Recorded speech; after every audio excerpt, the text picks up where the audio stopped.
첫눈에 반해버린 느낌이랄까. 가슴이 두근거렸다. 충격에 가까운 끌림을 받았다. 차갑던 내 심장은 거짓말처럼 다시 쿵쾅거리고 뛰기 시작했다. 이른바 삼각관계라는 묘한 상황이 시작된 것이었다. 호감이 사랑이 되는 순간이 빠르게 지나갔다. 사랑을 확신하는 그 순간은 아주 짧았다. 나는 좋았다. 사랑은 더욱 타올랐고 우정은 흔들렸다. 다정다감한 눈빛이 좋고 황홀했다.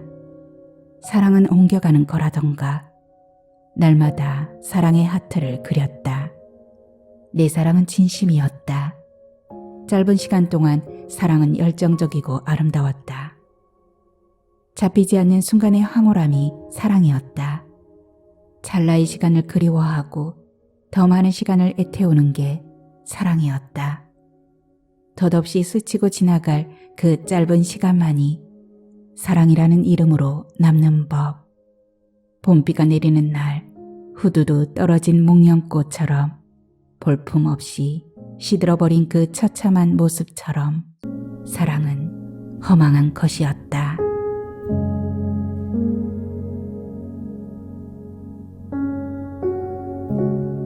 안녕하세요. 하루하루 소리를 담다 하소담입니다. 이제는 봄이 완연히 느껴지는데요. 이 봄 햇살 한껏 받으시면서 예쁜 꽃들 많이 구경하시기 바래요. 그럼 오늘 준비한 소설 소개해 드리도록 하겠습니다. 오늘은 허여경 작가님의 소설 사랑 그게 뭔가요 준비했습니다. 작가님의 소설집 오후 4시의 그녀에 실린 단편인데요. 기이한 삼각관계에 빠진 청춘 남녀들의 젊은 날 질풍노도 같은 사랑 이야기입니다.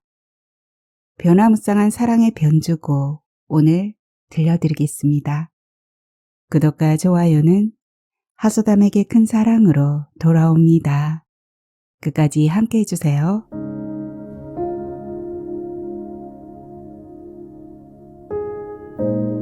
사랑, 그게 뭔가요? 허여경. 도대체 뭐가 문제야? 깊이를 알 수 없는 블랙홀이란 게 이런 것일까? 내가 감당할 수 있는 일은 아무것도 남아있지 않았다. 온몸 가득 퍼진 흐린 감정의 덩어리들이 내 전부를 집어삼키고 짓눌렀다. 의식이 사라지고 나는 그대로 쓰러졌다. 미수가 정신 차려. 눈을 떠. 눈 떠보라고. 창우는 나를 업고 급히 병원으로 달려갔다. 다량의 수면제를 복용하셨네요. 응급조치를 취하면 생명에 지장은 없을 겁니다. 의사가 하는 말을 듣고 창우는 놀란 가슴을 쓸어내리며 아무 일 없이 내가 깨어나기를 바랐다. 며칠이 지났는지 알 수 없는 깊은 잠을 잤다. 내가 눈을 떴을 때 창훈이 내 손을 꼭 잡고 있었다. 미수가 사라져서 고마워. 그리고는 그가 나를 덥석 안았다. 안도의 한숨을 내쉬며 바라보는 그의 눈빛은 따뜻했다. 내가 어떻게 된 일이야? 아무래도 걱정이 돼서 너를 찾아갔지.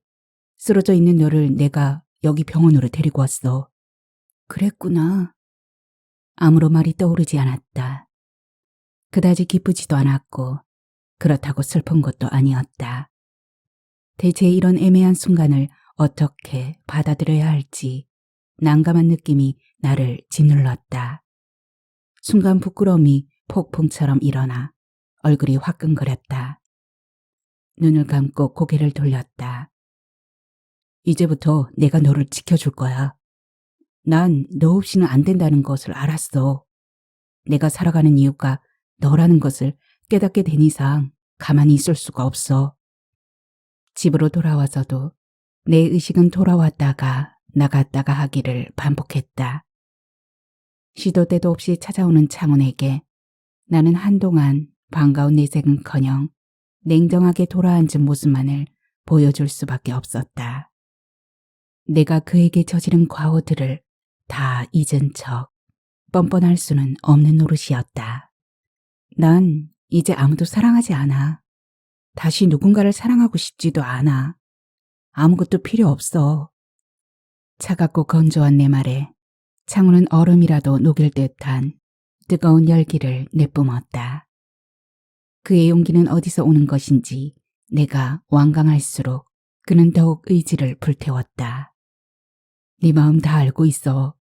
알지만 나까지 모르는 척할 수가 없어. 너를 이대로 놔둘 수는 없어. 그의 말에 나는 지친 표정으로 한숨을 쉬었다. 이제 그만해. 내겐 이제 아무것도 남아있지 않아. 나를 그냥 좀 쉬게 해줘. 더 할 말이 없어. 동일하고 무슨 일 있었는지 다 알고 있어. 걱정하지 마. 이제부터 내가 다 알아서 할게. 그리고 내가 미안해. 너를 지켜주지 못했어. 나 때문에 생긴 일이야. 너를 지켜주지 못한 내 마음은 갈기갈기 찢어진다고. 그가 하는 말을 들으며 가슴속에서 올라오는 깊은 슬픔 덩어리가 느껴졌다. 슬픔은 목을 졸라 숨통을 아프게 했다. 고통을 꾸역꾸역 억지로 삼켰다. 차갑게 돌아섰던 지난 겨울, 창훈과의 이별을 쓰디쓰게 되새김했다. 내 앞에 놓인 문제와 힘겨운 싸움을 하는 나에게 그가 하루도 거르지 않고 찾아왔다. 내가 굳게 잠가놓은 방의 열쇠를 가지고 나타난 것처럼 어느 순간 내 마음 한편에 희미한 반가움이 생긴 것은 사실이었다. 하지만 겉으로 드러낼 수는 없었다. 처음 겪는 일이었다. 사람에게 받은 상처를 사람이 치유해 줄 수 있다는 것을 알았다. 나는 아무 말도 하지 못하고 흘러내리는 눈물을 닦았다.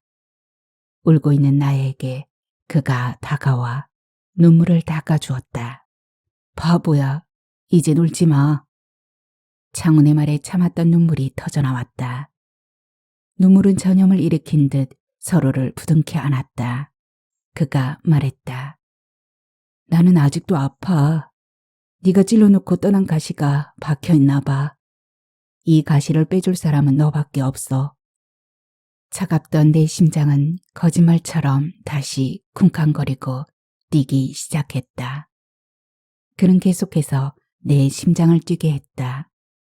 실현당해 보니 용기가 더 많이 생긴 것 같아. 또다시 너를 잃고 살아갈 용기가 이제는 없을 것 같아. 그의 말에 내가 입을 열었다. 그 아픈 가시 내가 찔렀으니 나만이 빼줄 수 있다니. 가시가 빠진 자리엔 새살이 올라올 거야. 우리 다시는 헤어지지 말자. 너를 사랑하지만 지켜주지 못했어. 이 바보야.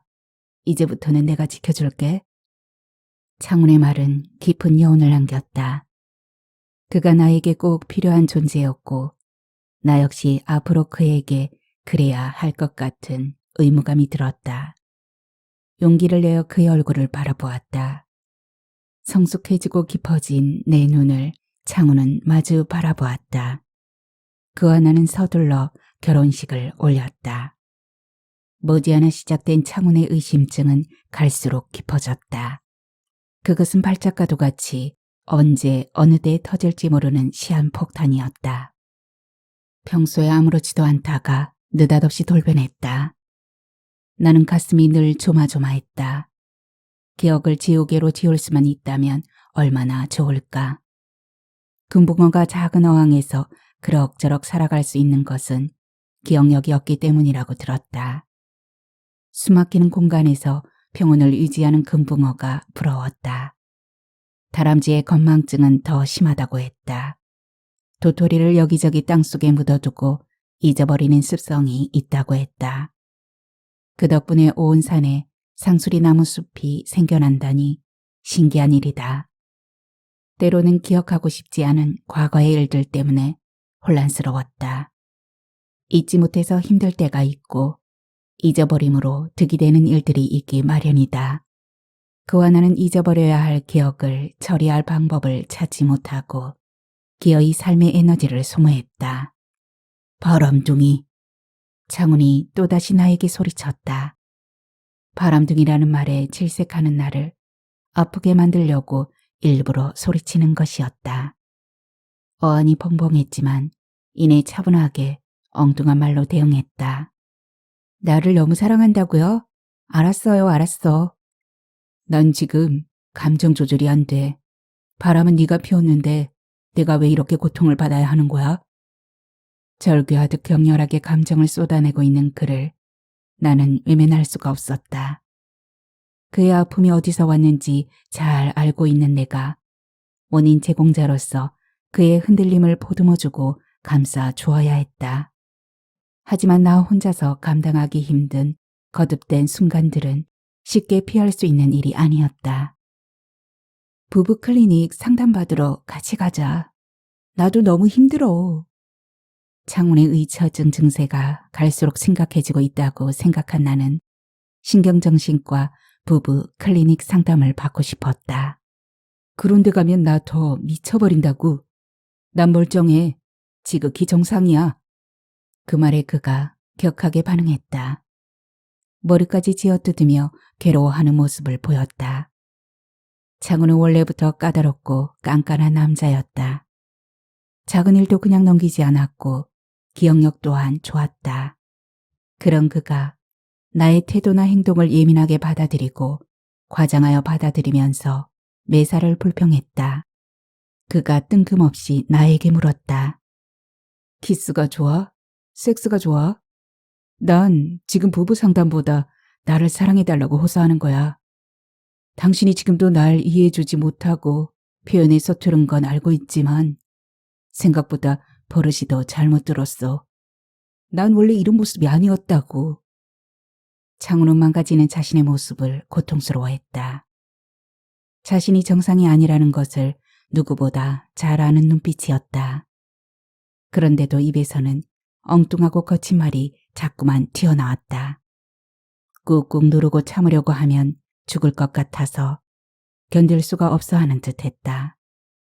자신은 아무 잘못이 없다는 피해의식이 끌어 넘치고 있었다. 누구를 향한 절규인지도 모르게 폭발하는 분노로 괴로워했다. 보이지 않고 잡히지 않는 괴로움이라는 녀석이 예고 없이 아무 때나 발작을 일으키는 상태로 보였다. 그럴 때마다 그는 나와 한바탕 전쟁을 치렀다. 부부 클리닉보다 나의 스킨십이 응급 처방이긴 했다. 그의 손을 잡고 키스해주면 약간 진정된 모습으로 그가 돌아왔다. 불안정한 감정 기복이 가라앉는 듯했다. 불안정한 감정 기복을 잠재울 수 있을 것 같다는 생각에 나는 밤낮을 가리지 않고 시시때때로 스킨십에 열중했다. 어린아이 달래듯이 안아주고 토닥여주고 나면 숙제를 끝냈을 때의 후련함이 생겨났다. 그의 의처증 원인이 나에게 있다는 사실을 받아들이고 의무처럼 창훈에게 최선을 다했다. 어느 날 성남 파도처럼 거칠게 몰아쳤던 바다 위의 출렁거림이 지나가고 평온하게 잠든 창훈의 모습을 보노라니 문득 슬픔이 밀려들었다. 그렇게 곰고 터지고 피 흘리는 전쟁을 계속해낼 자신이 나에게 없었다. 나를 슬픔으로 몰아넣는 원인을 뒤돌아 보았다. 내게 일어난 그 모든 사건이 한순간의 사고처럼 빠르게 지나갔다.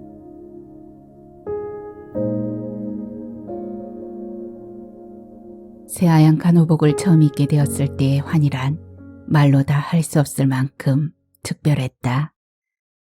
주위의 시선을 유독 많이 받았던 그 시절, 꿈의 날개를 단다는 표현이 실감났다. 간호사 업무가 녹록하지 않았음에도 항상 밝은 표정을 지었고 미소를 잃지 않았다. 미소 천사로 불리던 나를 짝사랑하는 남자들이 많았으나 병원에 온 창훈을 처음 보았을 때 둔탁한 무엇인가에 머리를 맞은 것처럼 충격에 가까운 끌림을 받았다.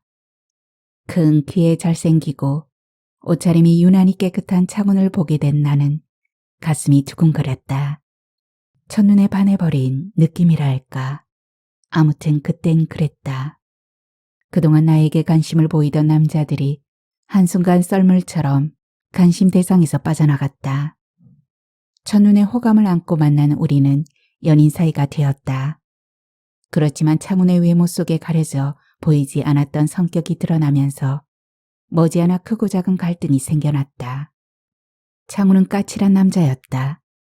정해진 시간에 정해진 일을 해야 마음이 편안하고 자기 가치 기준을 벗어난 일은 절대로 하지 않았다. 차근차근하고 꼼꼼하며 행동이나 성미가 까다로울 정도로 빈틈이 없었다.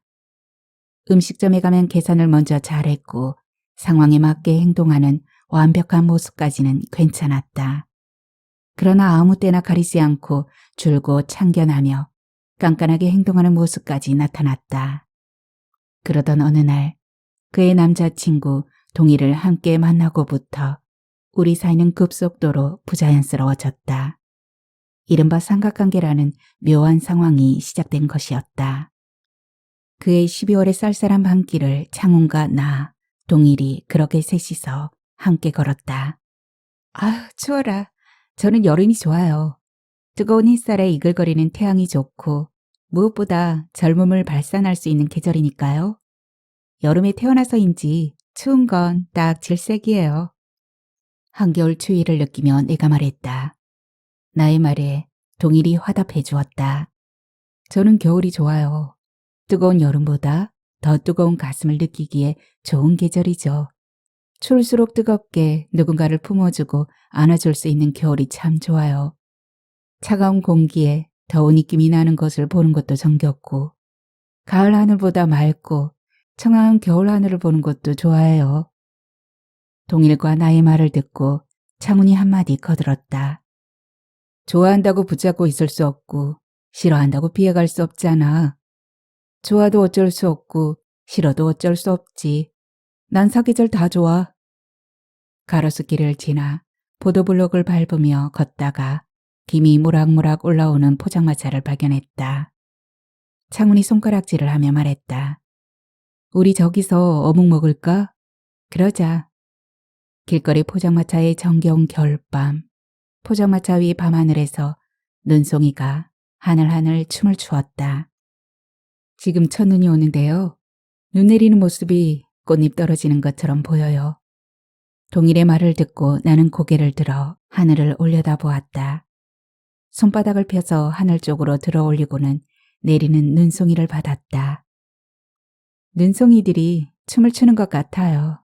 마치 벚꽃이 떨어지듯이 내리네요. 그때쯤이면 저는 항상 설레거든요.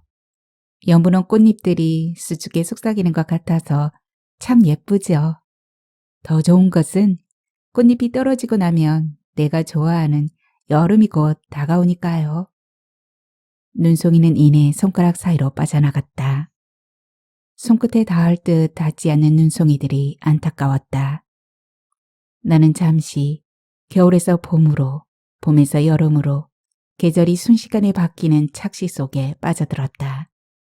첫눈이 오는 날인데 기념으로 술 한잔 어때? 첫눈 오는 날 어린아이처럼 좋아하는 나를 보면서 창훈이 말했다. 좋죠. 즐겨가는 호프집으로 자리를 옮겼다. 여름을 기다리는 여자, 그리고 겨울을 좋아하는 남자, 분위기 띄워주는 남자가 첫눈 오는 밤 술잔을 앞에 두고 말없이 앉아 있었다. 침묵을 깨고 내가 말문을 열었다. 첫눈이 내려서 그런지 기분이 들뜨고 좋아요. 서늘하게 내려앉은 공기를 타고 동일이 나를 바라보며 말했다. 겨울은 누군가를 사랑해야 하는 계절인가 봐요. 그렇지 않으면 가슴이 너무 차가워져서 돌처럼 얼어붙을 것 같아요. 얼어붙지 않기 위해 뜨겁고도 열렬한 사랑을 해보고 싶어요. 추운 겨울을 녹여버릴 기세로 뜨거운 가슴을 가진 남자 동일은 여름의 강렬한 태양을 좋아하는 여자인 나를 유심한 눈으로 바라보았다. 내 옆에서 창훈이 말없이 맥주를 마셨다. 호감이 사랑이 되는 순간이 빠르게 지나갔다. 사랑을 확신하는 그 순간은 아주 짧았다. 누구에게나 행복은 순간이라고 했던가. 나와 동일은 창문을 사이에 두고 야릇한 감정을 주고받았다. 그리고 곧 하늘도 흐리고 어두워졌다. 그 이후에도 창훈은 나와의 데이트에 동일을 자주 불러들였다. 동일은 낭만적이고 차분한 남자였다. 그는 창훈에게 어린 시절부터 함께 해온 중마고우이면서 가장 친한 친구라고 했다. 부드럽고 감성적인 동일과의 대화가 나는 좋았다. 나를 바라보는 그의 눈빛은 따뜻했다. 그건 분명히 나에게 사랑의 감정을 느끼는 눈빛이었다. 숨겨진 감정을 감추는 일은 잘 되지 않았다. 감추고 싶었지만 다 드러나고 말았다. 그 야릇한 감정은 사랑과 우정 사이에서 미묘한 갈등을 일으키며 불안하게 따라다녔다. 그러던 중에 나와 동일은 결국 따로 만나는 시간을 만들었다. 언제부터인지 모르겠어요. 창훈 씨에게 미안한 마음보다 내 진심이 더 소중하다는 생각을 했어요. 창훈 씨를 만나면 채워지지 않는 빈자리를 느껴요. 지금 나에겐 나를 채워줄 수 있는 사람이 필요해요. 내가 채우지 못하는 부분을 채워줄 수 있는 사람. 그런 사람 만나는 것이 왜 이렇게 힘들죠?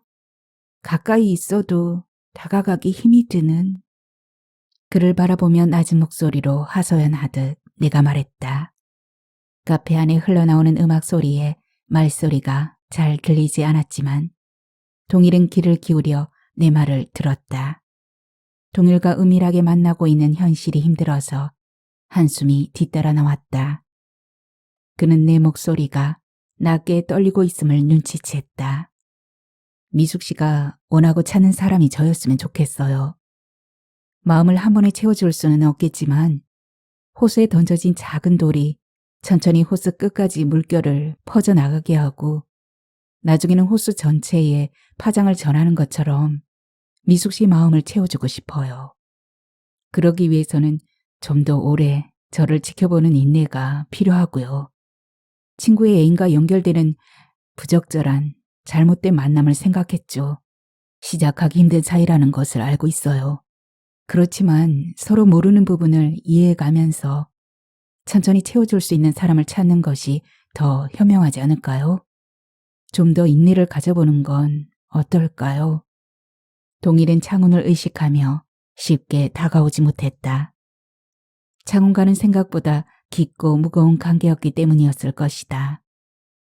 그러나 가슴과 머리의 부조화는 어쩔 수가 없었다. 생각이 어떻든 사랑은 더욱 타올랐고 우정은 흔들렸다. 그의 인내라는 단어에 나는 놀라며 자책하듯 말했다. 내가 이런 얘기들을 왜 이렇게 동일 씨에게 쉽게 털어놓고 있는 걸까요? 동일은 진지하게 대답했다.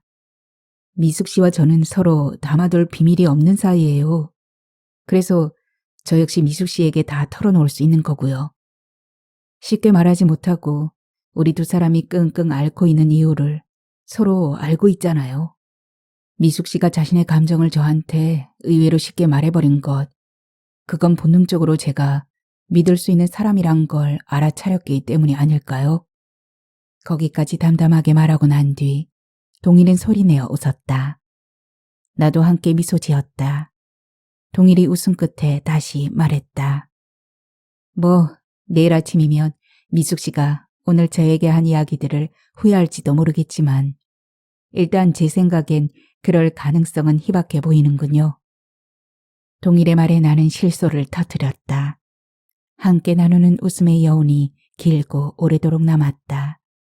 그리고 얼마간의 정막이 흘렀다. 어쩌면 내가 미숙 씨 마음을 채워줄 수 있는 출발점에 있는 사람일지도 모르겠군요. 내일 아침 미숙 씨가 저에게 오늘 했던 말을 후회하지 않는다면 제게 전화해 주세요. 우리 한번 시작해 볼까요? 그의 말에 나는 고개를 끄덕였다. 동일은 다시 말을 이어나갔다. 아무렇지 않게 가까이에서 지내던 사람에게 이 사람은 내가 필요한 사람이라는 생각이 들 때가 있어요. 동정심 같은 건 아니고 뭐랄까. 이 사람의 인생에는 나 같은 사람이 필요하겠구나.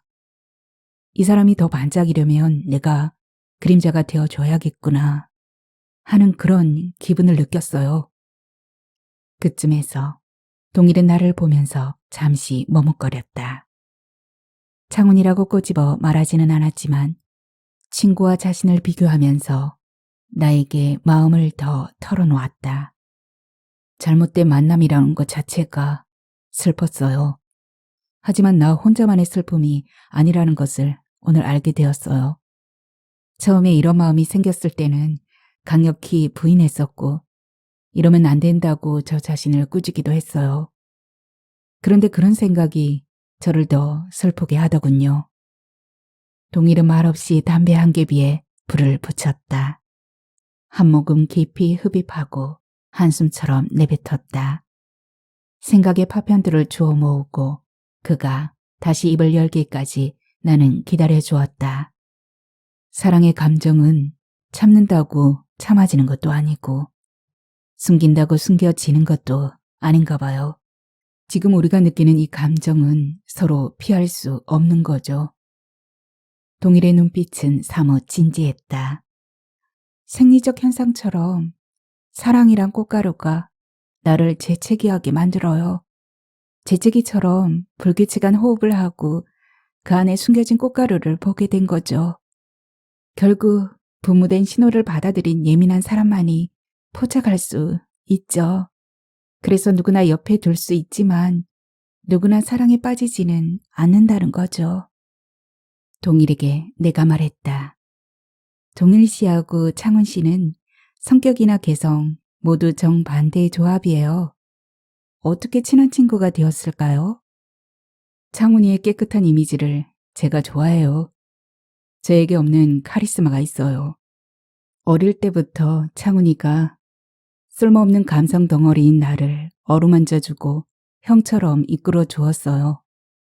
걱정스러운 눈빛으로 내가 다시 말했다. 두 분 우정의 금이 가게 해서 미안해요. 미숙 씨의 진정한 사랑을 지켜주고 싶어요. 차분한 성격의 동일을 만나면 편안했다. 다정다감한 눈빛이 좋고 진실한 고백이 황홀했다. 로맨틱한 감성의 말들이 내 마음을 달콤하게 물들였다. 동일에게로 향하고 있는 내 마음이 자연스럽다고 생각했다. 사랑은 옮겨가는 거라던가 영화에서 나온 말처럼 내 사랑이 움직였다.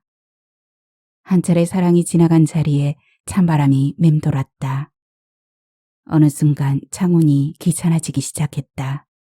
그리고 멀리 달아나고 싶었다. 멀리, 더 멀리 달아나고 싶었지만 간단하게 벗어나지는 못했다.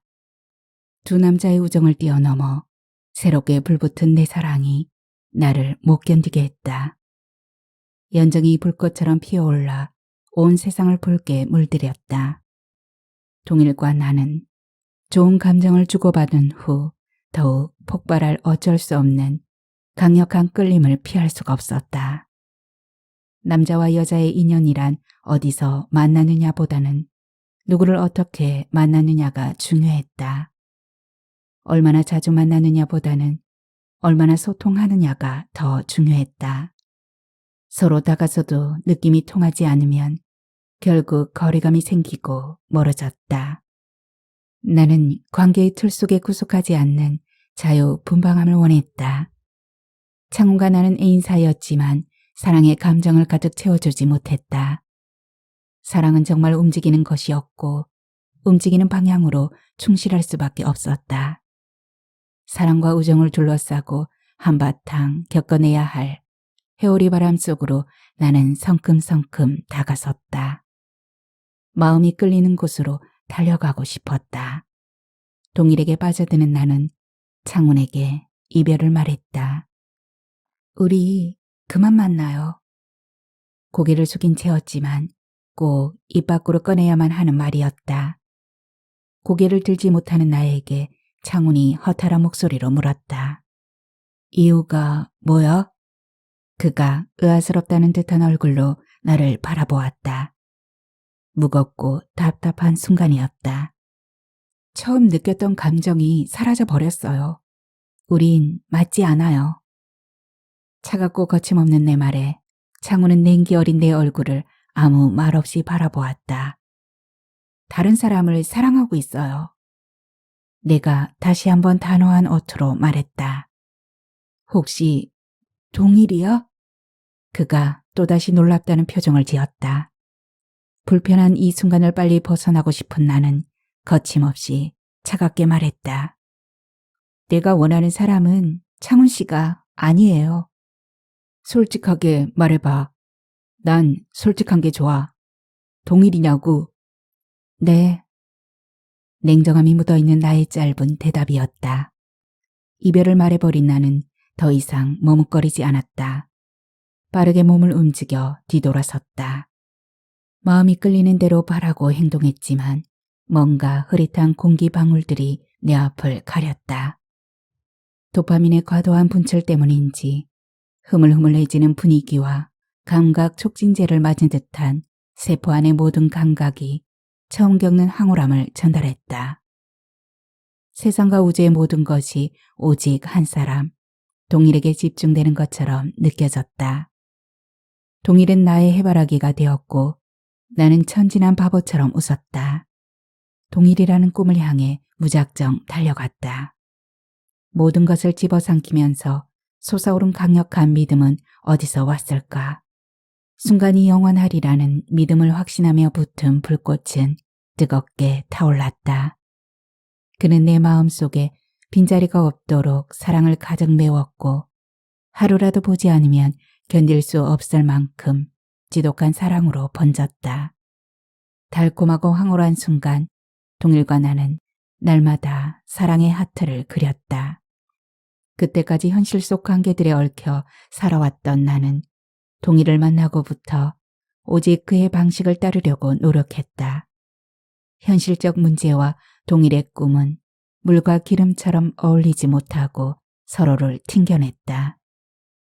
화라산처럼 타고 있는 내 사랑에 방해되지 않도록 나는 동일의 꿈을 기다려주기로 마음먹었다. 하지만 상식을 넘어선 선택의 난관은 혹독했다.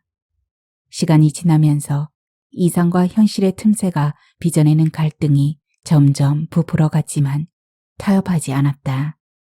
동일이 발산하는 로맨틱 열정에 끌렸던 내 일상에 강력한 끌림을 넘어서는 새로운 기류가 생겨났다.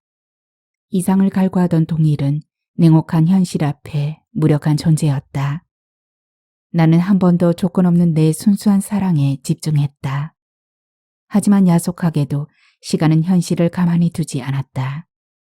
시간은 모종의 변화를 암시했고 변하는 모든 것을 달라지게 만들었다. 동일의 얼굴에서 그늘을 본 나는 오랜 망설임 끝에 물었다. 무슨 고민 있어요? 아니, 그가 짤막하게 대답했다. 나는 궁금증이 더해졌다. 나한테 못하는 말이 있다면 나는 서운해요. 우리 관계가 이 정도밖에 되지 않나요? 조금 말하기가 곤란해서 그래.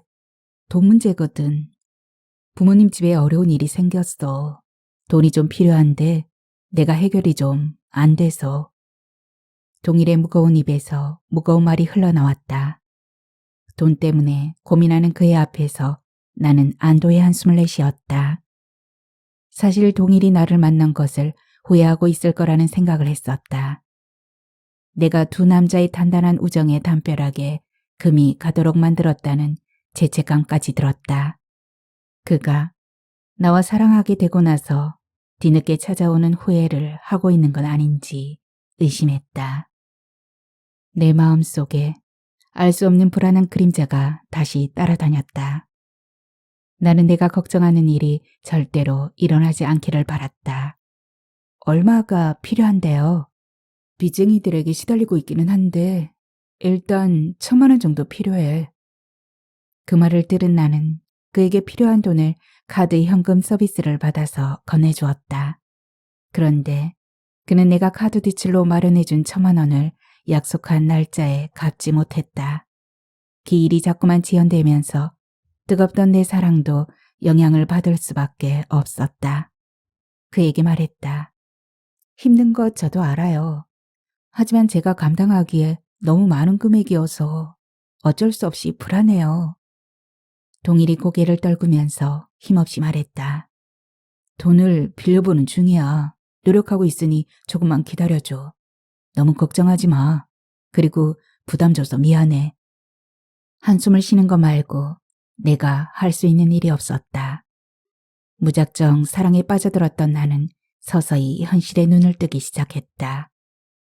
동일은 현실과 너무나 동떨어진 이상을 추구하는 남자였다. 창훈에게 없는 로맨틱함을 좋아했고 조건 없이 사랑에 빠졌다. 내가 갈구해온 모든 것들을 채워줄 수 있을 거라는 믿음을 가진 남자였다. 그러나 또 다른 채워지지 않는 빈자리가 생겨나고 허전한 느낌이 따라다녔다. 사랑은 아무리 채워도 채워지지 않는 야속한 빈자리인지도 몰랐다. 역시 사랑은 흘러가는 것이었나. 혼란스러운 감정을 달래려고 노력했지만 허사였다.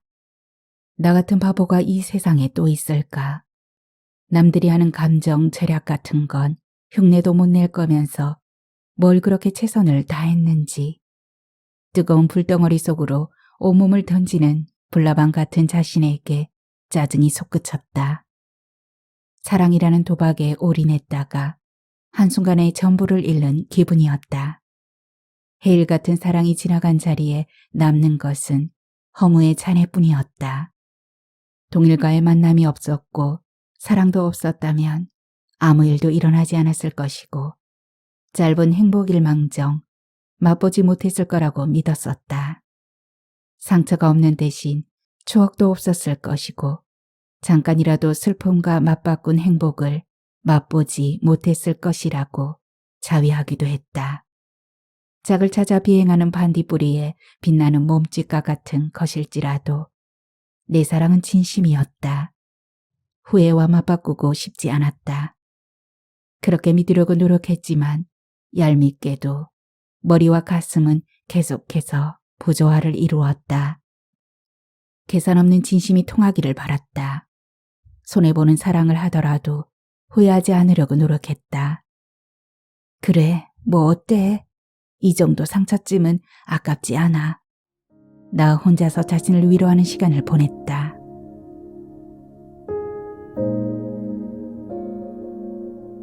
한동안 침묵의 시간이 흘러갔다. 불같은 사랑으로 그리워하던 시간이 다 지나고 서로를 찾지 않게 됐다. 그의 애정을 그리워하는 마음과 돈에 대한 불안한 현실이 동시에 밀려들었다. 내 마음을 아는지 모르는지 그에게서는 아무런 소식이 없었다. 계속되는 카드사의 재촉이 나를 괴롭혔다. 독촉을 견디지 못한 나는 결국 동일에게 먼저 연락했다. 전화를 받지 않았다. 그의 행적을 수소문하던 중에 뜻밖의 기막힌 사실을 알게 됐다. 동일은 그동안 도박판에 빠져 있었다. 이미 적지 않은 돈을 탕진한 것으로 보였다. 여러 날이 지나고 나서야 가까스로 그를 만날 수 있었다. 동일 씨가 이렇게 나약한 사람인 줄 몰랐어요. 도박만은 절대 용서할 수 없어요. 미안해. 내가 왜 이렇게 엇나가는지 나도 모르겠어. 조금만 기다려주지 않겠어? 내가 안정을 찾을 수 있을 때까지만 나를 믿어줘. 이미 내 마음을 다 가져가 놓고 뭐가 불안해서요. 도박은 호황한 꿈을 쫓아가는 바보짓이에요. 동일 씨의 순수한 감성이 참 따뜻했는데 서로에게 없었던 부분을 채워줄 수 있을 거라는 믿음이 있었어요. 그런데 이 정도 현실 앞에 아무런 저항도 하지 못하고 주저앉아 버리는 당신에게 실망했어요. 미안해. 실망하게 만들어서. 수렁에 빠진 채 풀 죽은 그의 모습에 내 가슴이 답답했다. 슬픔이 가슴 언저리에 맺혔다. 인간이란 때로 자신에게 이롭지 못한 줄을 알면서도 그것을 선택하는 나쁜 버릇을 가지고 있다. 사랑의 뜨거운 불꽃은 금세 차가운 얼음꽃이 되어 다시는 향기를 발산하지 못했다. 동일과 사랑을 주고받았던 지나간 시간이 필름처럼 머릿속을 흘러가며 한숨이 터져나왔다. 이젠 어떻게 하지? 나는 어떻게 해? 고장난 덤프트럭에 올라타고 난 뒤에야 제어 불가능한 상태라는 진실을 알게 된 것 같은 처지였다. 도대체 무슨 자신감이었던 걸까? 추락의 가능성 따윈 전혀 고려하지 않은 채 받쳐주는 그물망 하나 없는 벼랑에 불쑥 올라선 무모함이었다니. 이리 갈까 저리 갈까 수만 가지 감정선이 요동을 쳤다. 감정의 장가지들을 따라서 내 마음이 춤을 추었다. 삶의 모든 의미가 뒤죽박죽되면서 헛웃음이 나왔다. 지워지지 않을 큰 상처를 준 동일이 원망스러웠다. 짧은 시간 동안 사랑은 열정적이고 아름다웠다. 하지만 그 시간이 끝난 뒤에는 슬프고 아픈 상처로 기억되는 것이 내 사랑의 초라한 뒷모습이었다. 그제야 사랑의 실체를 알 것도 같았다. 잡힐 듯 잡히지 않는 순간의 황홀함이 사랑이었다. 찰나의 시간을 그리워하고 더 많은 시간을 애태우는 게 사랑이었다.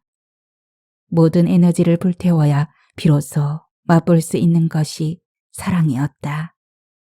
덧없이 스치고 지나갈 그 짧은 시간만이 사랑이라는 이름으로 남는 법. 봄비가 내리는 날 후두두 떨어진 목련꽃처럼 볼품없이 시들어버린 그 처참한 모습처럼 사랑은 허망한 것이었다. 눈앞에 먹구름이 밀려와 빛이라고는 하나도 보이지 않는 깊은 어둠 속에 내가 갇혀들었다. 동희를 더 보고 싶지 않았다. 그냥 괴로워서 싫었다. 잘잘못을 따지는 것 자체가 싫었다. 순수한 사랑을 고백했던 날의 기억이 아득해졌다.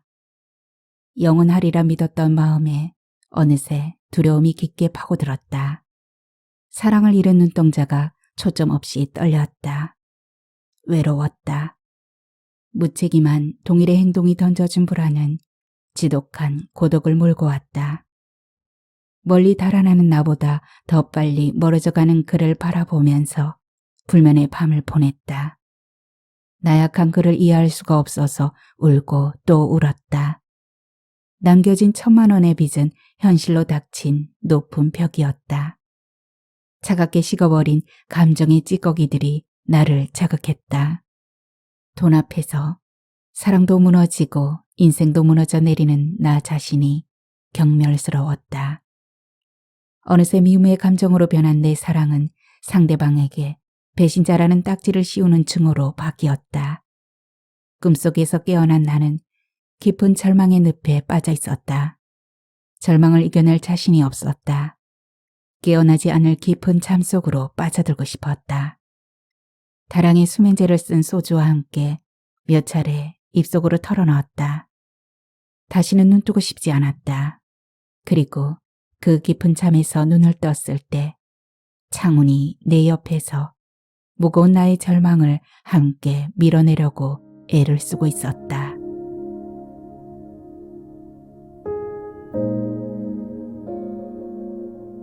창훈이 나를 다시 만나면서 두 사람은 서로 돌이킬 수 없는 철천지 원수처럼 변해가고 있었다.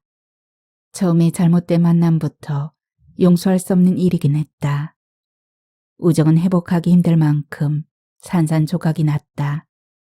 창훈은 동희를 매섭게 몰아붙였다. 너를 믿었던 만큼 나의 배신감은 이루 말할 수 없고 지금은 분노만 남았다.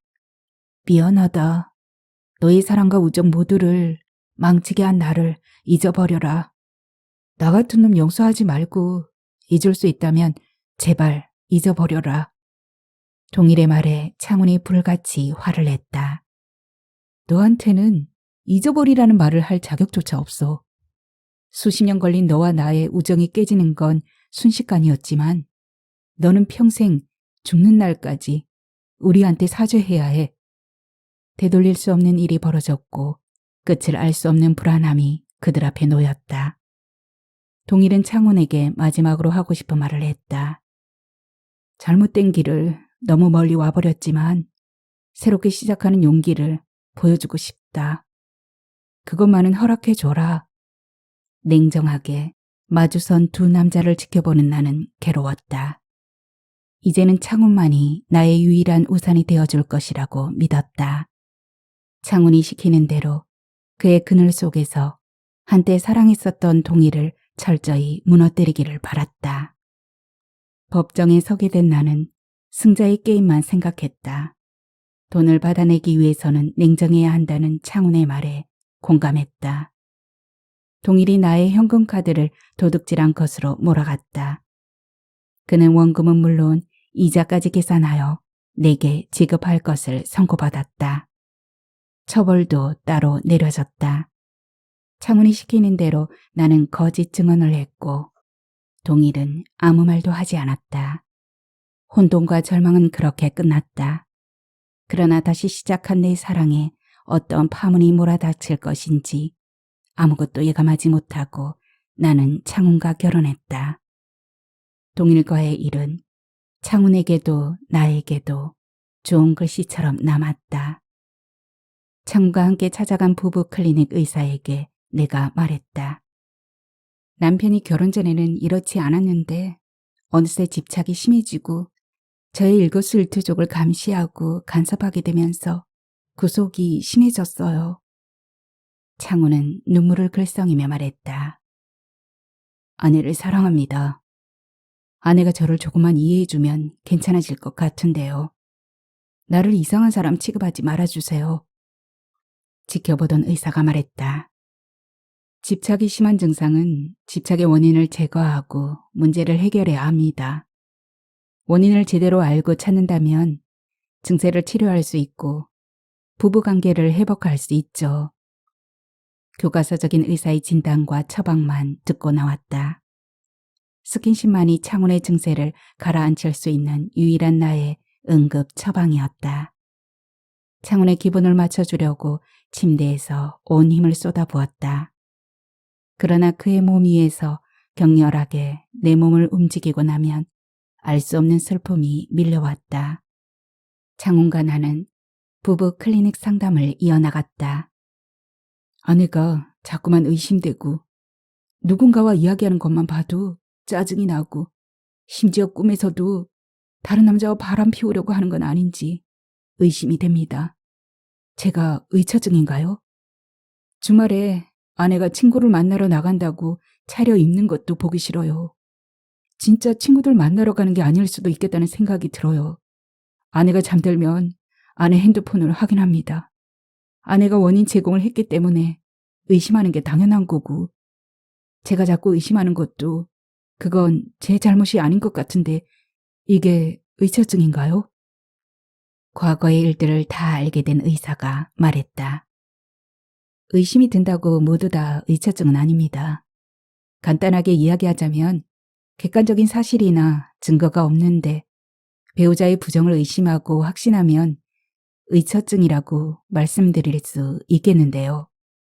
현재 남편분의 상태는 결혼 전 있었던 기억 때문에 사건 속에서 헤어나지 못하고 있는 것 같아요. 아내가 자신의 친구와 사랑에 빠진 기억 자체가 사건으로 남아있는 거죠. 그 일 자체가 굉장한 스트레스로 남은 사건이었기 때문에 아내가 또 그런 행동을 하지는 않을지 걱정이 되고 자꾸 꿈에서도 비슷한 장면을 보게 되는 것 같습니다. 어쨌든 아내를 계속 의심하고 압박하는 현재 같은 행동 또한 건강한 부부관계에서 매우 안 좋은 버릇이에요. 당시 있었던 마음의 상처가 치유되지 않았고 그걸 덮어두고 넘어갔기 때문에 골마 터져 나오는 증상이라고 볼 수 있겠습니다. 치료가 적절하게 이루어지지 않는다면 극심한 의처증으로 발전할 가능성이 높아 보이는군요. 부부 클리닉 상담을 할수록 더 깊은 절망과 끝이 없는 암흑 같은 미래를 보는 듯 했다. 사랑, 그 쓸쓸한 모든 기억으로부터 영원히 달아나고 싶어졌다. 나는 창훈에게서 벗어나기로 했다.